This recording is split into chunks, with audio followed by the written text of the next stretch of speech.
Hello, boys and girls, past, present, and future versions of ourselves. This is Mr. Archer with us again here this evening. And I had thought of the day concerning something that, well, I think perhaps to some extent may very well affect us all. That is assuming all of us never act exactly the same all the time.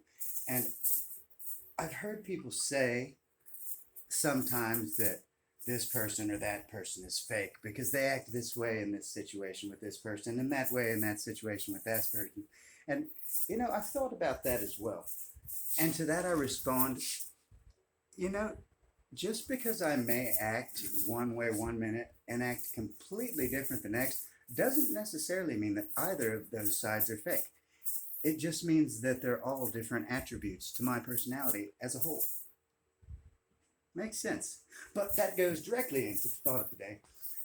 And the term that I came up with is concerning this very thing. And I called it schizophrenia in relation to psychological defense mechanisms in multiple personalities of higher/lower selves in nonlinear multiversal consciousness. And it goes.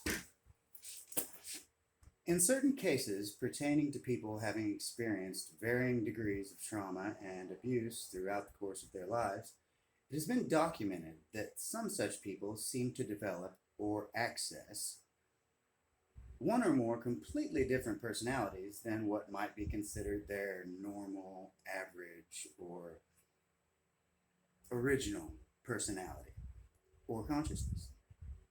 This circumstance is often thought to be the mind's defense and coping mechanism employed as a means to be able to process and function in the face of such extreme scenarios, but may actually turn out to be the mind accessing alternate versions of our higher or lower selves from alternate dimensional space-time lines which are more properly equipped and mentally fortified to effectively handle the given scenario in question.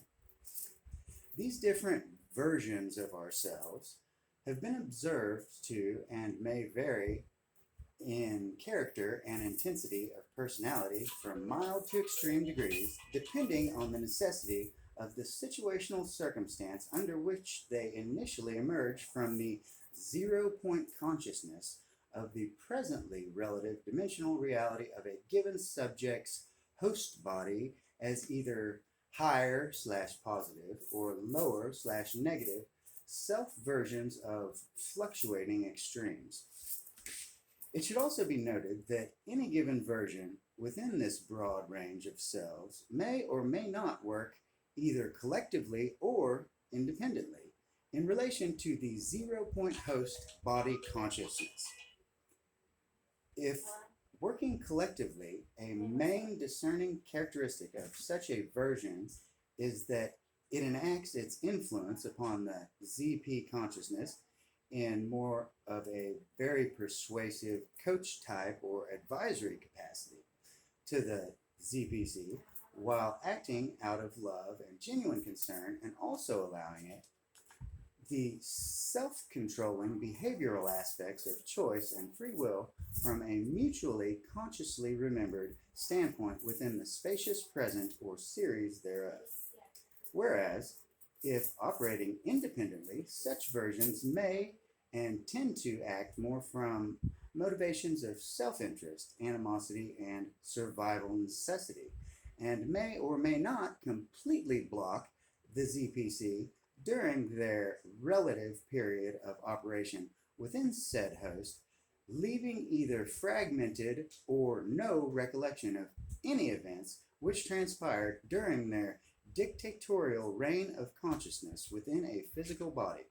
Subjects often refer to these instances upon regaining full faculty of consciousness as losing time or having a blackout. And that's as far as I've got so far. And that also directly relates to another concept in my other journal that I call, what did I call that? Virtual particles as photonic agents of the simultaneous wave-particle duality and dynamic singularities of light consciousness. which basically refers to an entity on a subatomic level acquiring consciousness and being able to move according to the principles of entanglement, essentially wherever it wants, faster than the speed of light. But anyway, thought of the day, boys and girls. Something to ponder. We love you all, and she'll talk to you later. Goodbye for now.